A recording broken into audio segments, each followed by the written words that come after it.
a veces no se nos olvida pensar en eso.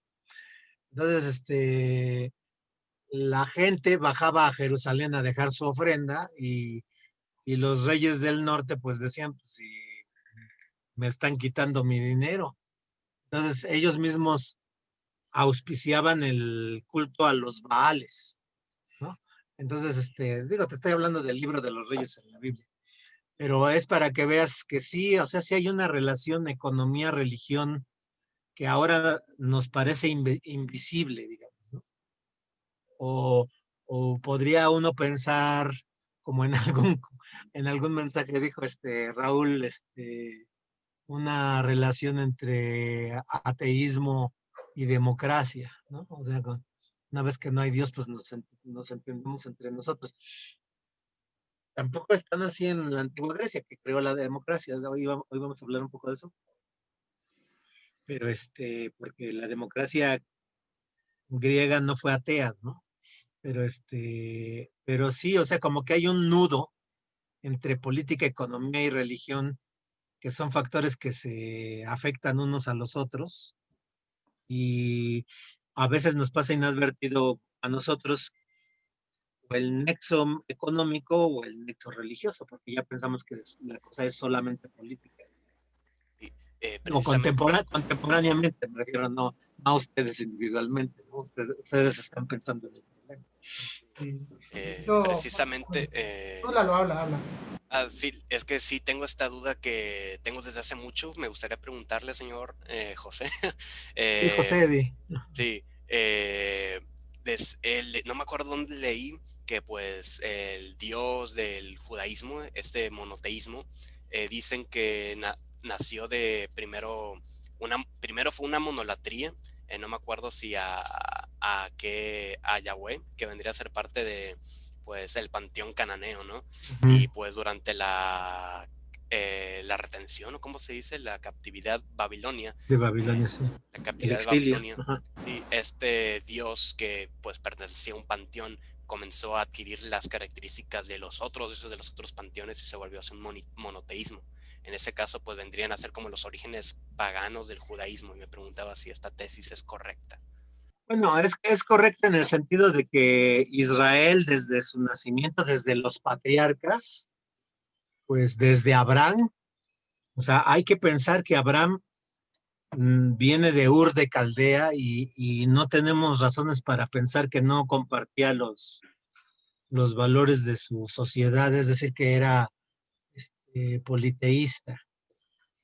Pero el desarrollo de los pueblos fue, nos enseña por la lectura de los textos que el Dios de los judíos, vamos a decir así, o sea, me refiero al Dios de los judíos de esa manera porque nos referimos al Dios tal y como viene representado en los primeros 5 libros de la Biblia. O sea, obviamente ellos no tienen Biblia en todo su periodo prehistórico, digamos, ¿no? Entonces se vuelve el Dios de los judíos una vez que tienen Biblia y esa Biblia la tienen configurada ya después del exilio. Pero por lo que se ve, porque además de una manera muy sabia, quienes configuraron las escrituras, no omitieron todo, o sea, ¿cómo te diré? Sí se ve que hay una tendencia a dejar claro que en ese momento ellos ya son monoteístas, pero no ocultan sus vestigios. Por ejemplo, hay un episodio donde Jacob, el hijo de Isaac, le dice a sus esposas, que tiene dos y otras dos concubinas, su padre me odia, se quedan con su padre o se vienen conmigo. Y entonces ellas le dicen, no, nos vamos contigo. Entonces Jacob sale huyendo y luego una comitiva de su suegro, prácticamente una comitiva militar, les da alcance y los acusa de haberse robado los dioses domésticos. Entonces, una de ellas, las estatuillas de los dioses domésticos, se las había puesto abajo de la falda, entonces está adentro de la tienda y entonces le dice al hombre que va a revisar la tienda que no puede moverse porque está en sus días y entonces causaría impureza a todas partes. O sea, ella se tenía que quedar quietecita donde estaba para no causar impureza a los demás. Y entonces esa es la manera. Pero entonces ese es un episodio donde se ve cómo los judíos no evitaron ese tipo de pasajes. O sea, si hubiera habido una censura, ese pasaje no hubiera existido, ¿no? Entonces tenemos ese tipo de vestigios. Ahora, por ejemplo, los judíos pensaban que durante 400 años estando en Egipto, de alguna manera el pueblo de Israel se había contaminado de la idolatría de Egipto, ¿no? Entonces, ellos después en el exilio, en el libro de Oseas lo puedes ver, el, el, el, el periodo que pasan en el desierto, ellos lo configuran como un tiempo de purificación de esa idolatría. Entonces, dice Dios en nombre de, porque Oseas se casa con una prostituta en signo de que Dios se casó, es el nuevo marido de Israel, ¿no? Entonces él dice, la llevaré al desierto para hablarle al oído. Entonces ellos configuran su estancia en el desierto como un tiempo de enamoramiento de Dios con su pueblo, como si fuera de un hombre con su esposa, y donde ese pueblo se purificó de sus idolatrías. Pero todavía en ese momento ellos piensan que Yahvé es su Dios, pero los otros pueblos tienen sus dioses. Cada pueblo tiene su Dios, solo que ellos hicieron un pacto con ¿no? Entonces, a eso le llaman enología. En vez de, en vez de monoteísmo, enoteísmo. Gen en griego es uno. Entonces ellos piensan que tienen un solo Dios, pero no piensan que es el único Dios. Entonces ese es el Dios suyo y que ese Dios lucha sus batallas y los ayuda en sus guerras, en sus conflictos. Y bueno, los otros dioses tienen sus dioses. Y cuando hay guerra, lo que ocurría normalmente, ya sin hablar necesariamente de Israel, que si tú vencías a alguien, el vencido asumía tu religión. O sea, porque sus dioses habían sido vencidos por el tuyo. Entonces, pueblos vencidos asumían la propia religión. Después del exilio cuando los judíos descubren que su Dios, que los demás dioses, pues entonces no son dioses, son ídolos. Perdón, ¿No? Carla, Pero eso es con lo que salen de Babilonia. puedes usar el micrófono, Carla, no tengas miedo, ya estamos en confianza, sin miedo, usa el mic. Bueno, vamos a empezar nuestra charla de hoy, porque vamos a hablar de Sócrates, pero quería, antes de empezar con Sócrates, hablar de unos preliminares que son importantes. La vez pasada habíamos hablado de los presocráticos y cómo un poco bueno, es una manera coloquial de decirlo, el papá de los presocráticos es Hesiodo. Recuperan esta universalidad de la pregunta ¿cuál es el origen de todo? Digamos. Pero está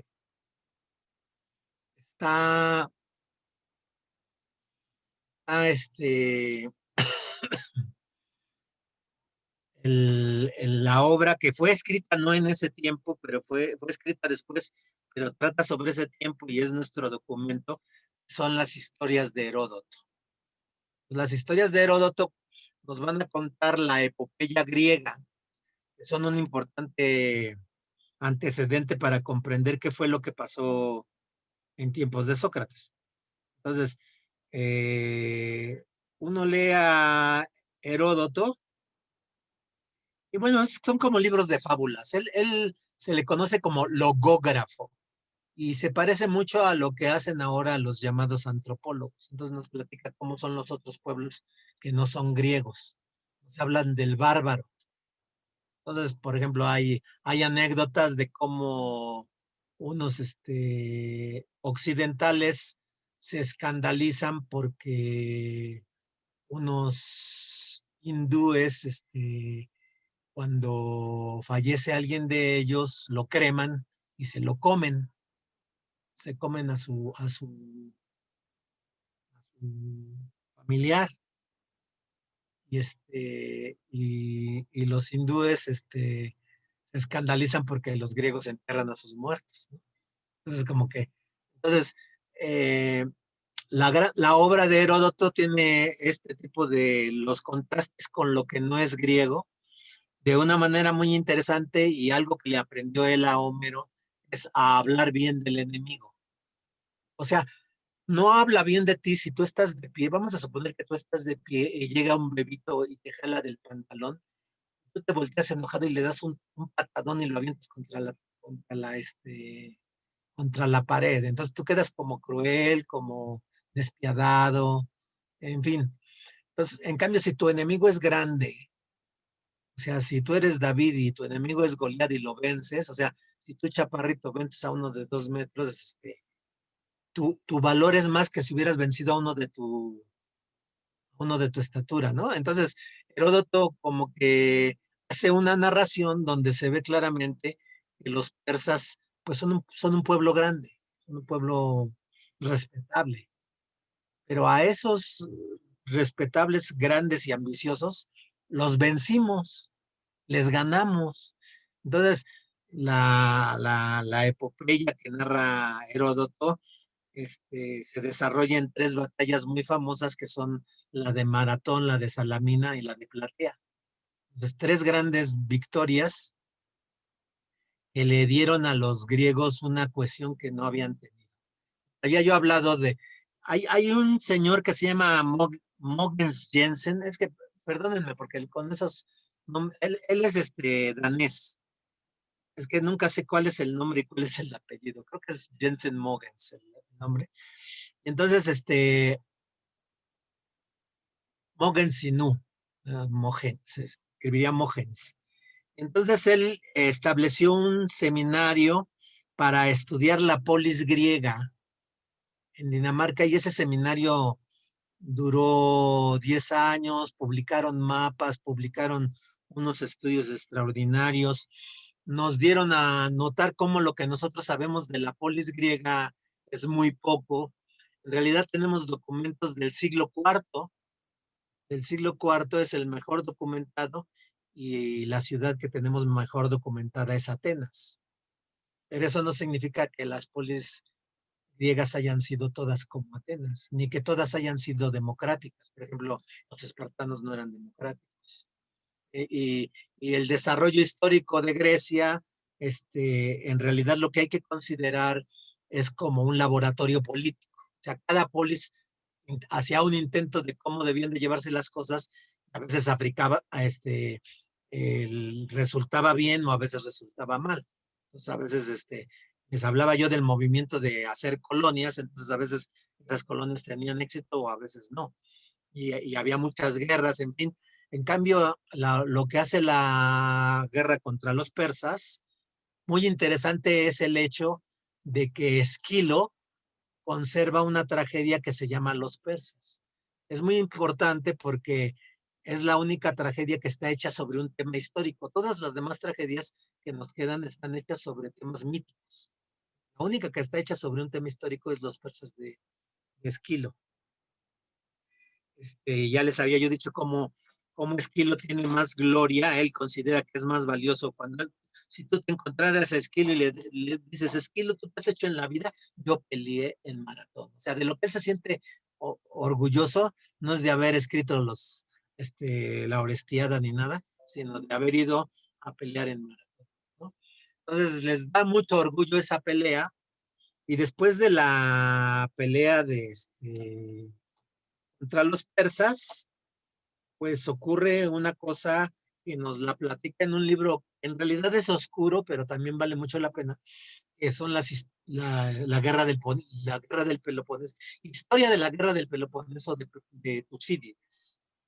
Los Tucídides dice, bueno, les voy a platicar la guerra más importante que ha ocurrido en el mundo, porque todas las demás pues están envueltas en el mito, no fueron tan importantes. A final de cuentas, los recursos de las personas que pelearon no eran tan grandes como los que llegaron a acumularse en la guerra de los que pelearon en la guerra del Peloponeso. Y efectivamente, o sea, por su papel determinante en la guerra, Atenas funda lo que se llama la Liga de Delos. La Liga de Delos era una isla donde, hagan de cuenta, por decir una imagen que comprendamos, es como una Suiza de la antigüedad. Vamos a poner allá el tesoro, todos vamos a juntar, vamos a hacer nuestra ronchita de recursos, de dinero, y los vamos a llevar a Delos. Es una isla inatacable, nadie va a atacar nunca a Delos. Y allí vamos a acumular nuestro. Entonces se forma la Liga de Delos, cuyo comandante es la ciudad de Atenas. Luego se forma la Liga del Peloponeso, cuyo comandante es la ciudad. Se van acumulando recursos. Hay un tiempo de paz, pero esa paz que hay es para acumular recursos. Y entonces Tucídides dice, pues el mito engrandece las batallas de Aquiles, pero pues era un pueblito contra otro pueblito. En cambio, aquí son poblaciones grandes, con grandes recursos. Temístocles en Atenas dice, utilicemos el dinero para hacer barcos, ¿no? O sea, mientras que los espartanos dijeran, pues vamos a hacer bancos, se juntaron la riqueza, les dijo, vamos a construir barcos. Entonces establecieron un imperio naval en torno al Egeo. Entonces, que debían todo a Atenas, ¿no? Era como, siempre se hacen comparaciones, ¿no? Para que entendamos, era, quizás no el de ahora, pero el de Estados Unidos de hace tiempo, yo creo que todavía de ahora, que acumulaba todo, Atenas acumulaba todo. Y luego, por ejemplo, en tiempos de Pericles asalta a Delos, o sea, ya, habían dicho que no iban a agarrar nunca ese dinero, entonces Pericles agarra ese dinero y pone a construir el Partenón, o sea, la Acrópolis, con el dinero de Delos, con el dinero de todos, compra mármol pentélico. Parece ser que la Acrópolis o solo el Partenón lo construyó en poco espacio de 15 años. Entonces, fue una cosa grandísima para Atenas. Fue acumulación, acumulación, acumulación del poder y tenemos lo que es la democracia. La democracia,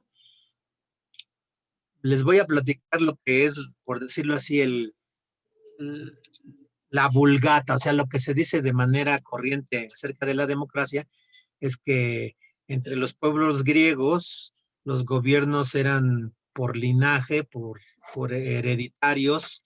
Normalmente los gobernantes se decían descendientes de los héroes que había mencionado Homero en la Ilíada, ¿no? Eso duró mucho tiempo, eso no se quitó. Incluso Platón se piensa que venía desde Solón. Solón venía de Poseidón, el dios. Entonces, o de Apolo, o sea que Platón había nacido de Apolo, según a lo que voy es que el gobernante tenía un prestigio, un linaje y la acumulación de tierra y la acumulación de capital. No nos pongamos marxistas, pero eso era lo que había ocurrido. Entonces llegaron comerciantes que no tenían linaje, pero tenían dinero. Llegaron a tener mucho dinero. Entonces, los comerciantes querían también formar parte del cuerpo de gobernantes que tomaran decisiones. Entonces, elegían a uno de ellos que luego se llamó tirano. Le pusieron tirano, o sea, de ahí viene tiranía. Por ejemplo, ustedes conocen la obra de Edipo Rey. En griego, esa obra se llama Edipo Tirano. Utilizaban la palabra tirano. Lo que pasa es que para nosotros la palabra tirano es un rey que maltrata a su población, digamos, ¿no? Que se porta muy mal y castiga a todos. En cambio, acá todavía la tiranía no tiene ese carácter de crueldad. Se trata de alguien que llega con muchos recursos, apoya a la población, perdón, el pleonasmo, a la población popular, a la población de abajo, a la población humilde, y organizan una revuelta en contra del gobernante que gobernaba por, por linaje. Entonces se establecen las tiranías y esas tiranías, en teoría, dan lugar, o sea, por ejemplo, en Atenas el tirano más famoso es Pisístrato. Pisístrato, que supuestamente fue el que mandó a poner por escrito a Homero. Y algunos piensan que en la Odisea, cuando Telémaco va a buscar a su padre, llega a la ciudad de Pilos, donde gobierna Néstor, y Néstor le dice que vaya a ver a Menelao en Esparta y que lo va a acompañar su hijo Pisístrato. Entonces todos piensan que el hijo de Néstor se llama Pisístrato en homenaje a Pisístrato el tirano. O sea, como una cosa, una intervención del texto a favor del tirano. Pero entonces luego el tirano se porta mal con la población, siempre hay uno que mata al tirano, en Grecia también, Aristogitón y Hermodio. Aristogitón y Hermodio eran dos hermanos y uno de ellos mató al tirano, a los hijos de Pisístrato, que eran esos tiranos en sentido feo. Y entonces surgió la democracia, al menos así en Atenas, y suponemos que eso haya sido el movimiento en la mayoría de las democracias. Entonces, las democracias tienen, ya Grecia había establecido las leyes.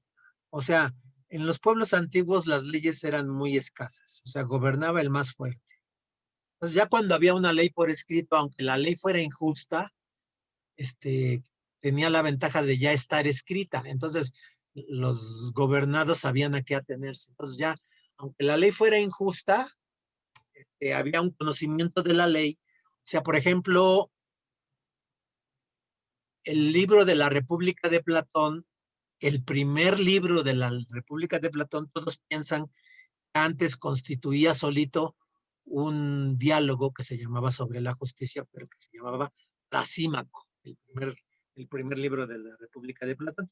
Y en ese libro el primer libro de la República de Platón, el supuesto antiguo Trasímaco, se manejaba la teoría de que la justicia es el instrumento del poderoso para seguir dominando a los demás. O sea, la justicia, el derecho no quiere la igualdad entre todos, quiere mantener el poder del poderoso. Entonces, están dos ejemplos de personajes, pues así que son emblemáticos en Grecia, que es Trasímaco y el otro es Calicles. Calicles sale en otro diálogo de Platón que se llama El Gorgias. Entonces, son gente que defiende los gobiernos autocráticos. Dicho coloquialmente, el pez grande se come al chico y si no te gustó es que eres del... Ese es Trasímaco y eso es Cali. Entonces el derecho no busca la justicia como nosotros la entendemos ahora, de darle a cada quien lo suyo, no es el instrumento del poderoso para conservar para seguir en el poder. Entonces, bueno, empezó a haber mucho dinero en Atenas y eso consiguió volverse como una especie de imán de los grandes intelectuales de toda la Grecia. Los grandes intelectuales en la antigüedad normalmente eran los políticos, los que sabían hablar, los poetas, y, y empezó a haber una nueva especie de sabio que se les ha tratado mal gracias a Platón, que se les considera malos, y son los sofistas. Platón los acusa de que cobran dinero, cobran estipendios por enseñar lo que saben. También está mal visto que son medio peregrinos, que andan para acá y para allá. Que en realidad engañan a los demás. Entonces, esos sofistas en realidad no son tan malos como nos los imaginamos, son grandes pensadores. A veces se ve que Platón, incluso en sus diálogos, los respeta. Grandes sofistas, Gorgias, Protágoras, ¿no? Eso es así, sobre todo ellos dos son así como de los más grandes. Y pues sobre todo ellos dicen que saben gobernar.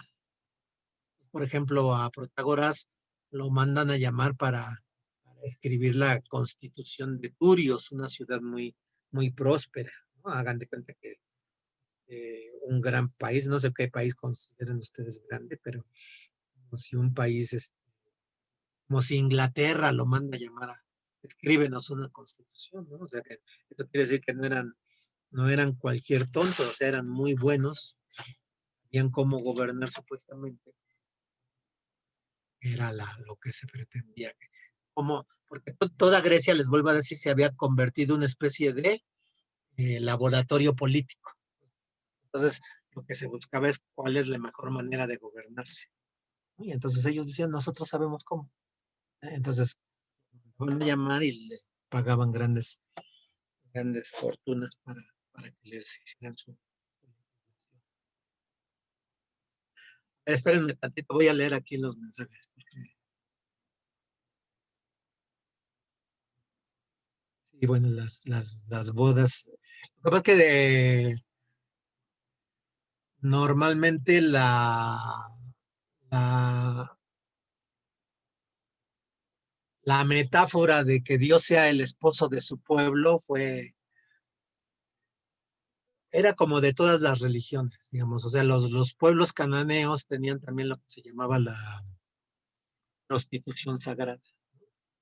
Entonces, se tenía que repetir el rito bajo el cual se creó el mundo. Entonces, Yamad, que eran las grandes aguas, el dios la poseía y la tierra se hacía fecunda y entonces era un rito de fertilidad y los fieles tenían que repetirlos y entonces iban a los templos y contrataban a una sacerdotisa que en realidad era como una prostituta sagrada y tenían que hacer su rito para la fertilidad.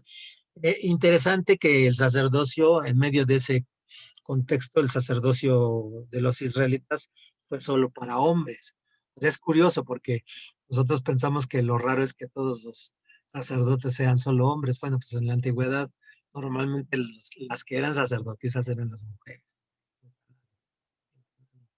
Y los judíos eran una excepción a las culturas que los rodeaban, casi siempre y en todo, en los alimentos, en sus maneras de conducirse.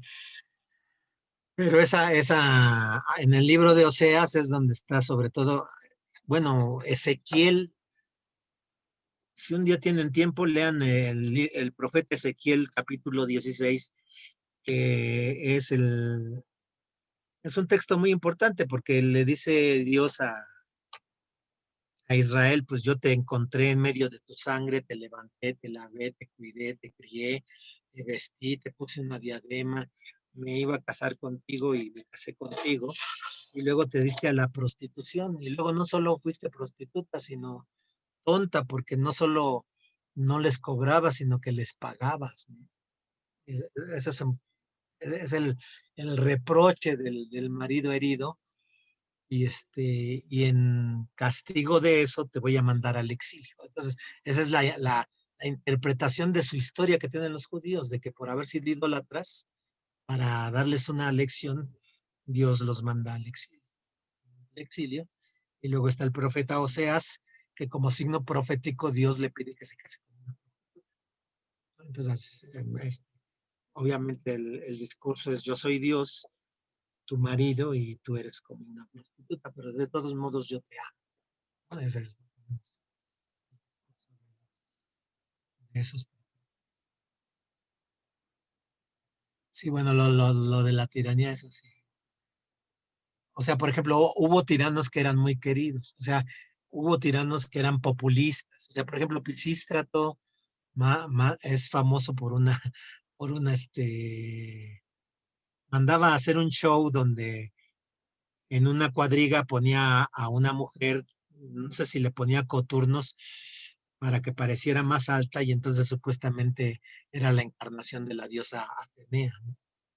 Entonces el Panateneas pasaba a esa diosa, pero se sabía que la había disfrazado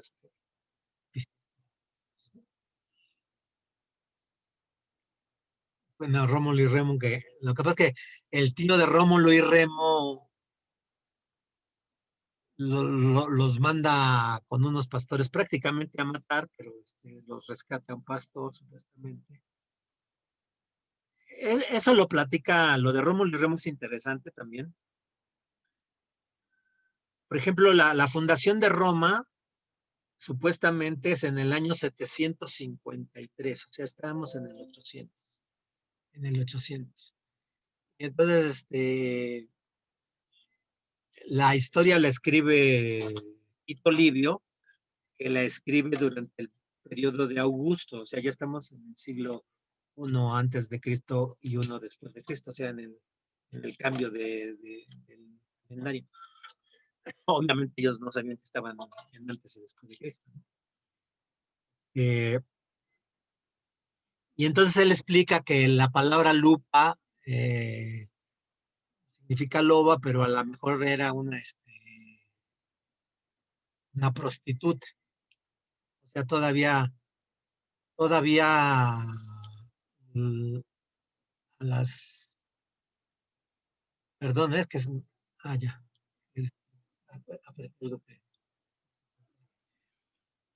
todavía los prostíbulos se llaman lupanares, ¿no? Entonces, como que es la explicación, pues, había yo dicho de Bemer o de Paros, el que trata de explicar racionalmente los mitos. Entonces, míticamente a Rómulo y Remo los alimentó una loba, y entonces Tito Livio explica, bueno, sí, era una loba, pero en realidad era una mujer que se dedicaba